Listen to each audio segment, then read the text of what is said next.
How's it going, everybody? Welcome in to another episode of the Mavs Step Back Podcast. I'm your host, Dalton Trigg. I'm joined, as always, by my co-host, Drew Johnson. You can find me on Twitter at Dalton_Trigg. You can find DJ on Twitter at Coach Drew 33. It is the day before the 2023 NBA draft. The Mavs have the 10th pick in the draft. They have a wide selection of options in front of them. Do they keep the pick? Do they trade the pick?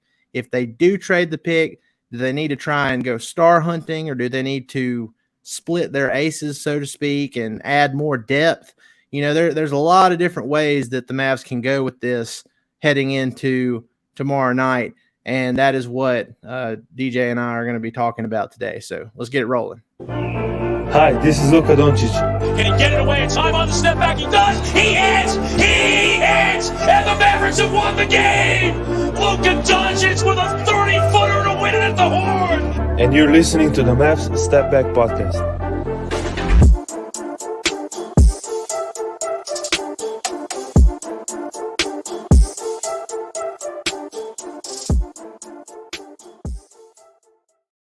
All right, DJ, first things first. Cool. Yeah, I had to fix it because the last one I did, it still had Matt in there. Oh.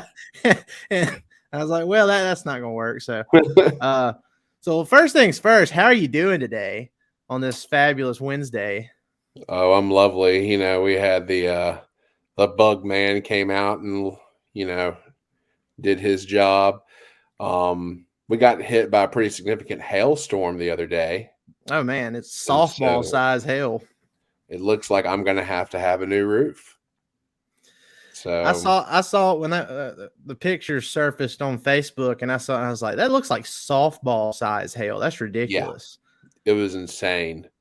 It's really been a full week of South Mississippi weather just being unreal. Like I don't know what, like it's finally it's okay today finally, but I mean it's just been storm after storm after storm. It makes me wonder what hurricane season is going to be like this year. Whew. There's already one flying around in the Caribbean, I think. I don't know. If it's anything like what these regular storms have been like lately, we may be in for a long hurricane season. But well, we finally made it, DJ. It's been a long time since the Mavs season ended and they didn't make the playoffs. And, you know, we made it through the entire postseason, and the Denver Nuggets, Nikola Jokic, they ended up being on top when the dust settled and won their first title ever. 47 years in that franchise, and it's the first time they ever won a title. And now, as soon as that ends, you know, everybody's focus is on the offseason, and more specifically the draft, because that comes first, and then free agency comes a week after that. So tomorrow night is finally the time we've been waiting for, NBA draft. Mavs have the 10th pick. There have been a handful of rumors going around that the Mavs are, you know, fielding offers for that pick. They have not ruled out just using the pick outright, which, you know, that's smart. They shouldn't rule that out given the, you know, the prospects that are in this draft. So my question is, and I'll give my take on it too, but in your opinion, what do you think the Mavs should do tomorrow night? Should they stay at 10 and select a guy, or if you do choose that option, who is a prospect that would have to fall, in your opinion, to where it's like, okay, well, we're just going to select him and not trade back and split our aces, so to speak? I think there is more value in the splitting the aces method, just simply because there's value all the way down this draft. If we're able to pick up a post player who can currently fill the needs that we need them to fill, that lets us off the hook that we have to draft a post player. Don't get me wrong, I think Lively's good, and we've had conversations about this with multiple people. It's probably going to take him a year or two to really make a difference, and we don't have that kind of time. I think it is far more likely that we are able to find value later in the draft that can help us immediately. So I'm really a proponent of trading away the pick for not just a player, but a player and a later pick. I think it'd be a mistake to get out of the draft entirely. We need to draft somebody. We have to. Yeah. But I would like to see us turn the 10th pick into potentially 2 players. It's really funny to see how stuff plays out, like when guys go through the pre-draft process, because I remember, you first started talking to me about Lively in like December, I think it was, of last year, and we were like, oh, well, if something happens and the Mavs do keep their pick, they could trade back into, the late 20s or something and draft him. And now it's like people are trying to trade up to 10 to select him. And it's like, man, his value really, his stock really shot up here in the last handful of weeks. So, it's crazy to see that work. But, there's a handful of teams that have been rumored to be interested in Lively, trading up and selecting him as high as 10. I've seen the Oklahoma City Thunder in a rumor. They have the 12th pick in the draft. I've seen the latest has been the Brooklyn Nets, who have the 21st and the 22nd pick in this draft.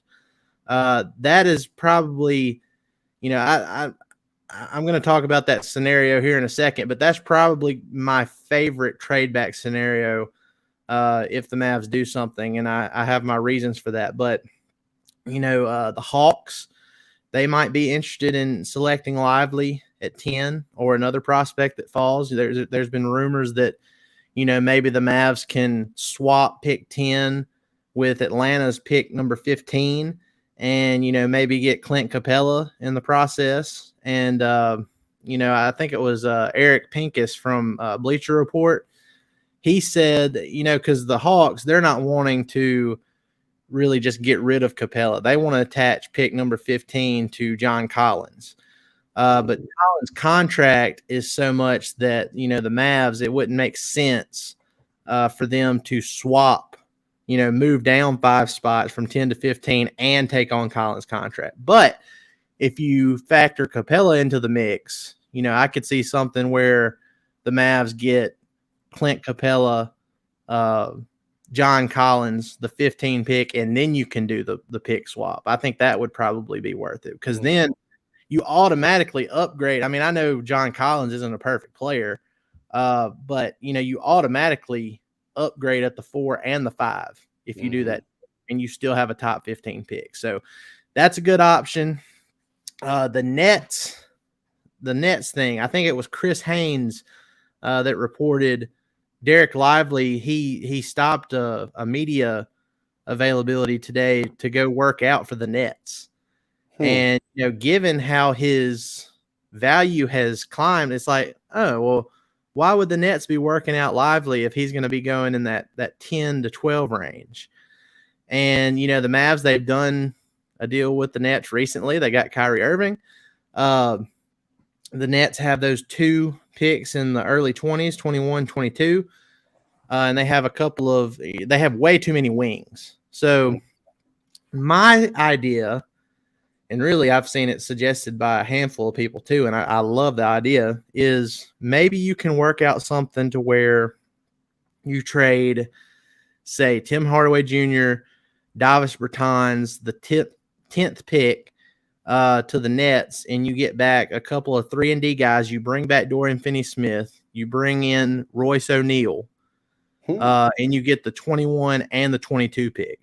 And maybe, I have to look at how the contracts work, but maybe, if the Nets are interested in Derek Lively that much, what does that mean for Nick Claxton?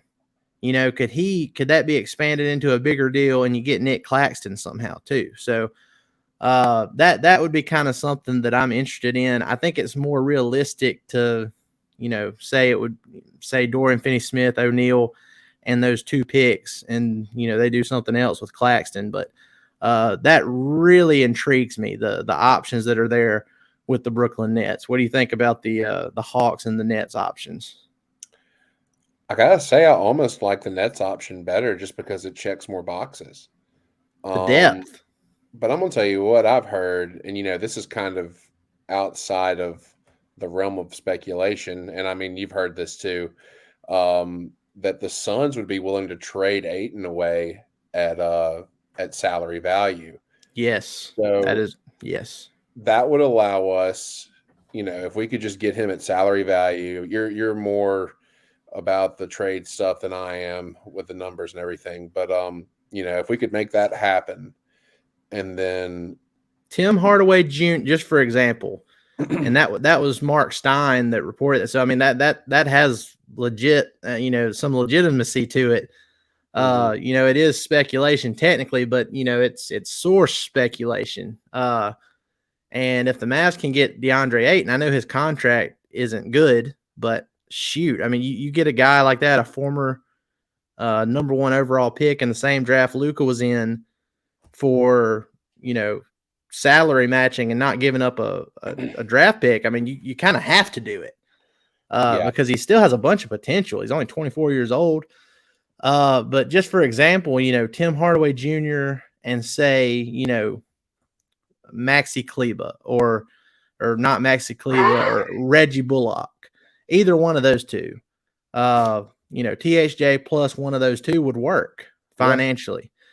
Now I don't know if the Suns would do that. Would they want a younger player like Josh Green, thrown in there?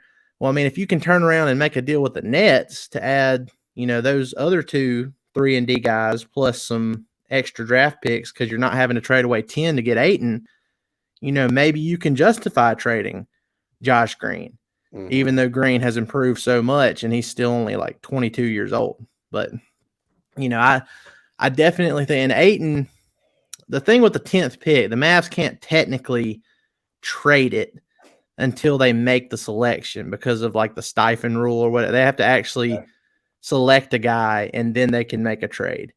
But, with the Ayton situation, if that's true, they just want a salary match. The Mavs could do that now. Like we could get off this podcast and there could there could be a notification saying Ayton's a Mav. So I think you're right. I mean, that would be pretty solid. The Mavs, they fixed their center issue before the draft.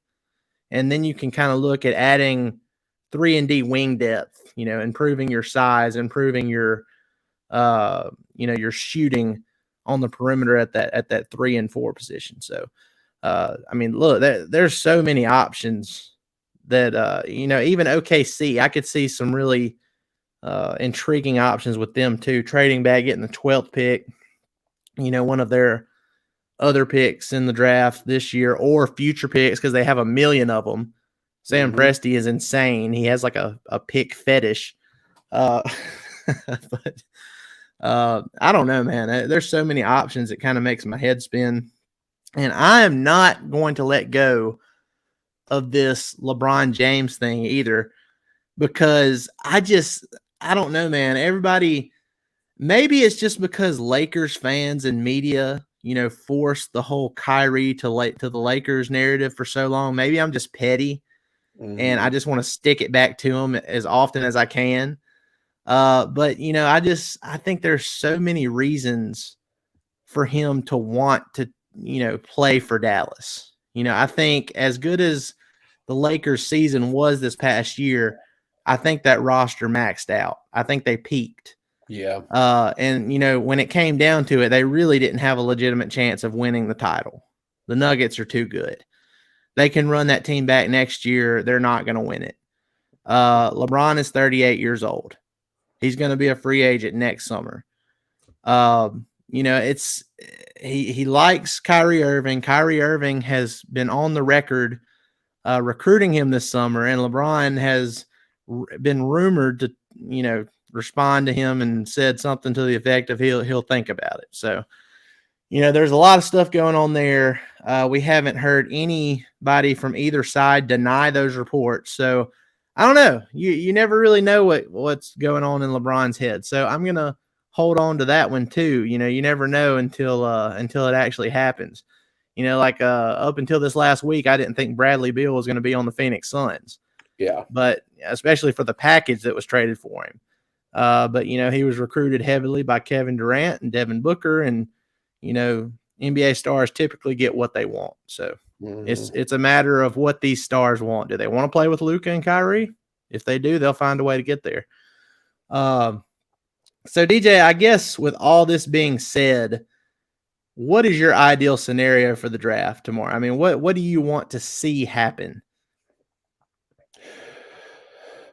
Like I said, I'd really like to see us turn one pick into two potential players. I want to see us trade for someone that will potentially help our front court needs specifically, just because I think, if there's one thing this draft isn't just overly deep in, and it's the same thing in every other draft in the history of the world, it's in immediately impactful front court players. We need that now. So I say turn the 10th pick into a potential front court player that can help now, or two. We've talked about that previously. And also either one or two more picks in this draft, just because of the value down the line. I don't know how it's going to turn out for him, but I could really see something happening with Atlanta or Brooklyn, just because they have a track record, or we have a track record of making deals with those teams. Mm-hmm. Today is the 5-year anniversary of the Mavs and Hawks making the Luka Trae Young trade on draft night. Mm-hmm. So there's a history there. There's a history with the Mavs and the Nets now. I mean, typically when front offices have a good relationship with each other, they tend to go back to the well time and time again. And, if it fits, I think it'll happen. As much as I would love the Ayton thing to happen, I mean, look, I know people don't like that idea. I think at this point, Ayton is being kind of underrated just because of, how his last couple of postseasons have ended. He hasn't been in a good headspace. Him and Monty Williams clashed together, and Monty Williams is fired now. But people forget, 2 years ago, Deandre Ayton was one of the big reasons that the Suns got to the NBA Finals. Mm-hmm. He was amazing. And he was a huge reason for them getting there. And they, went up 2-0 and eventually lost to the Bucks. So I think at this point he's kind of being underrated. But if you have a chance to get him and you don't have to give up a pick, you kind of have to do it. Now, I'm kind of skeptical because, the Mavs and Suns are rivals. It's kind of hard for me to see the Suns just giving him away to the Mavs, to a Western Conference rival. I think it would probably be more realistic if they sent him east, maybe, to Indiana, for example, for Miles Turner or something like that. I could see that being more of a possibility.